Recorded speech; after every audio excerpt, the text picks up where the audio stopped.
తీసుకురావాలి. ఈ అసెంబ్లీ సమావేశాలకు సంబంధించిన అంశం పైన మాజీ ముఖ్యమంత్రి బీఆర్ఎస్ అధినేత కేసీఆర్ పైన ఉన్నాయి. వస్తాడా రాడా? గతంలో కూడా ఇటువంటి మాదిరిగానే చాలా వరకు వస్తారనేటువంటి చర్చలు జరిగాయి. మరో గంట సేపట్లో అసెంబ్లీలో ఉంటారన్నప్పుడు కూడా ఆయన చివరి అక్కడి నుంచి వెనుదిరిగి అంటే అక్కడికి రాకుండా ఆగిపోవడం జరిగింది. సో ఇవాళ అసెంబ్లీకి వస్తారని చెప్పారు కేసీఆర్. మరి అసెంబ్లీలో కేసీఆర్ స్పీచ్ కోసం జనాలు కూడా ఆసక్తిగా ఎదురు చూస్తున్నారు. సీఎం రేవంత్ కేసీఆర్ మధ్య ఎటువంటి మాటల యుద్ధం జరగబోతుందో అని కూడా జనం చాలా ఉత్కంఠగా చూస్తున్నారు. సాగునీటి ప్రాజెక్టులో ప్రభుత్వ వైఫల్యం ఎండగడతానన్న కేసీఆర్కి సభలో మాట్లాడే అవకాశం దొరుకుతుందా? మాట్లాడాల్సి వస్తే ఏం మాట్లాడతారు ఆయన? ఎటువంటి విషయాలపై లేవనెత్తారు? కాంగ్రెస్ పార్టీ ప్రభుత్వ వైఫల్యం ఏ రకంగా మాట్లాడతారు? పాలమూరు రంగారెడ్డి ప్రాజెక్టు విషయం పైన ఎటువంటి ప్రస్తావన తీసుకొస్తారో చూడాలి. సో ఇవాళ డిప్యూటీ స్పీకర్ ఎన్నిక ప్రక్రియ నిర్వహించబోతున్నారు ముందుగా. ఆ తర్వాత కీలక బిల్లు సభలో ప్రవేశపెట్టే అవకాశం ఉంది. Telangana goods and services tax చట్టాన్ని సవరించబోతున్నారు. ఇక మున్సిపాలిటీస్ చట్ట సవరణ బిల్లు ఉండబోతోంది. జిహెచ్ఎంసీ చట్ట సవరణ బిల్లు కూడా ఈ సమావేశాల్లో చర్చించి దాన్ని కూడా బిల్ ప్రవేశపెట్టే అవకాశం కనబడుతోంది. కీలకమైన నిర్ణయాలు ఉన్నాయి.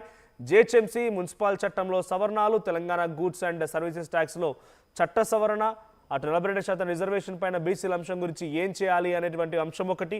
ఇలా చాలా కీలకమైన అంశాలు ఉన్నాయి. మరి ఈ అంశాల మధ్యలో నుంచి పాలమూరు రంగారెడ్డి ప్రాజెక్ట్ అంశం పైన కేసీఆర్ మాట్లాడడానికి వస్తున్నారు అనేటువంటి చర్చని బీఆర్ఎస్ పార్టీ తెరలేపినప్పుడు ఆయన ఏం మాట్లాడతారు, ఎలా మాట్లాడతారో చూడాలి. మా ప్రతినిధి మధు ఉన్నారు. మధు, ఈరోజు కేసీఆర్ అసెంబ్లీకి వస్తున్నారా? కేసీఆర్ అసెంబ్లీకి రావడం పైన అప్డేట్ ఏంటి? ఎగ్జాక్ట్ నిన్న హైదరాబాద్ చేరుకున్నారు. ఆల్రెడీ నందినగర్ నివాసంలో స్టే చేశారు. అటు నుంచి నేరుగా అసెంబ్లీ సమావేశాలకు హాజరవుతున్నారు మొదటి రోజు కేసీఆర్.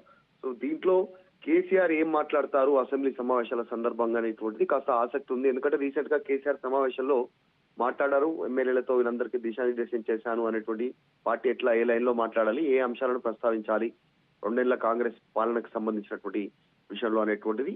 2 ఏళ్లు సమయం ఇచ్చాం, అయిపోయింది. ఇక ప్రభుత్వం పైన ఒత్తిడి తీసుకురావాలి, ఒక ఎజెండా సిద్ధం చేశారు ఇప్పటికే పాలమూరు రంగారెడ్డికి సంబంధించి. దానిపైన పోరాడాలి, అసెంబ్లీలో మాట్లాడాలి, జనాల్లో ప్రజల్లోకి తీసుకెళ్లాలా కార్యాచరణ రూపొందించుకున్నారు. సో కేసీఆర్ వర్సెస్ రేవంత్ రెడ్డి, ఈ ఇద్దరి మధ్య ఎలాంటి మాటల యుద్ధం ఉంటుంది అసెంబ్లీలో అనేటువంటిది పెద్ద ఆసక్తికరంగా ఉంది.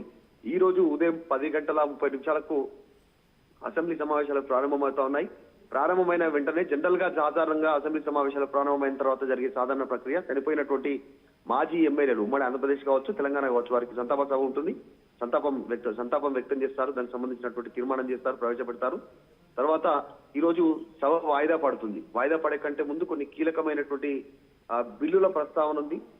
తర్వాత కృష్ణా గోదావరి జలాలకు సంబంధించిన వాటాలు, ప్రాజెక్టుల నిర్వహణ అంశాలపైన చర్చించనున్నారు అసెంబ్లీలో.